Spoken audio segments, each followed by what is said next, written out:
and I'm going to move away from your statement now. You testified yesterday that there was an incident with your son in which you told him he needed to stand up to his dad for you and your daughters. Is that right? Yes, I did. Do you remember when you had that conversation with him? I don't remember exactly the time. And prior to your testimony, your daughter testified that she had had a similar conversation with him. Do you recall her testifying to that? Oh, yeah, I recall that she said that, yeah. And do you recall if the conversation about your son supporting you and your daughter standing up to his dad, was that a conversation you and your daughter had with your son together, or were those separate conversations? I think I said it in front of my daughter. We were the three of us, as you know, I recalled. And you said yesterday you told your son he was a coward. Yes, that day that I said that, I was mad at him because he didn't stand, you know, how you say, up for my daughter and for me. Okay. And so in front of your daughter, you called your son a coward. Yes, I did, if I will remember.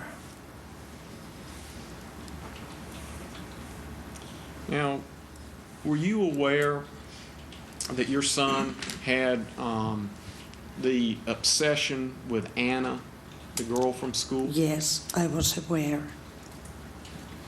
When did you first learn about Anna?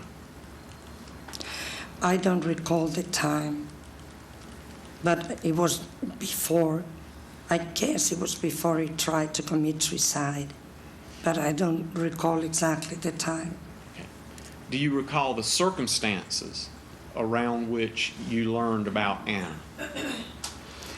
Well, Alvaro and Victoria and I, we used to talk about school, about, you know, the day. And Alvaro used to tell me about this girl that he admired so much because she was so different from him, that he was shy. She was just the opposite, very outgoing, that he admired her a lot.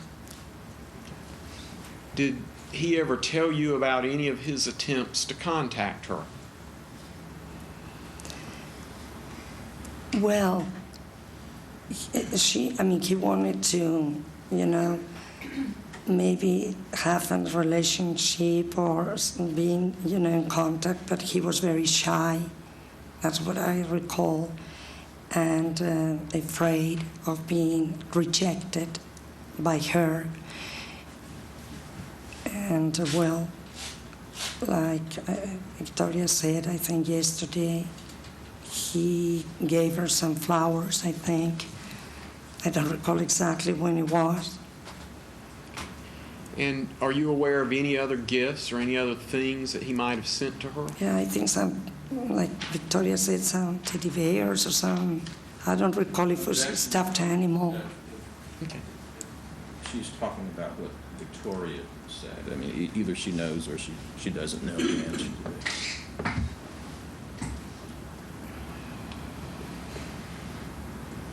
Objecting to the question or the answer? Well, I'm objecting if the witness doesn't have any firsthand knowledge of the question that the DA is asking her to address, which it appears she does not. All right. I'll sustain it at this point. I'll ask another Okay. question. Were you aware that your son sent Anna a videotape at the time of his attempted suicide? Yes, I did. We tried to avoid for that videotape to reach her because we didn't want to upset her. Once this happened, the suicidal attempt, but it was too late. And that videotape was the very first videotape we watched here in the courtroom, the one that was very shaky. And, I guess so. but that videotape did make it to her. Is that correct? Yes, although we tried to avoid. And after that, was it made clear to Alvaro that he was not to send anything else to her? Yes, it was clear. And that, Excuse me, I'm sorry. I think that the question, I answered that question, but I don't think is that what we were told. Because I came with my son Alvaro to pick up his video camera. And Alvaro asked how Ana was doing because he was worried. And then the officer said that she was doing fine, that she came with her mother, and they didn't want Alvaro to be some feet away from her, or things like that. I mean, that they were afraid and they didn't want Alvaro around her. And then Alvaro said, "Don't worry, I won't bother Ana at all." But that's the only thing that I recall that the officer said in front of Alvaro and in front of me. okay. Well, you're aware that that on the day of the events when your husband was killed and the shots were fired at Orange High School, that Alvaro sent a letter to Ana, didn't he? I think so. May I approach the witness, Your Honor? You may.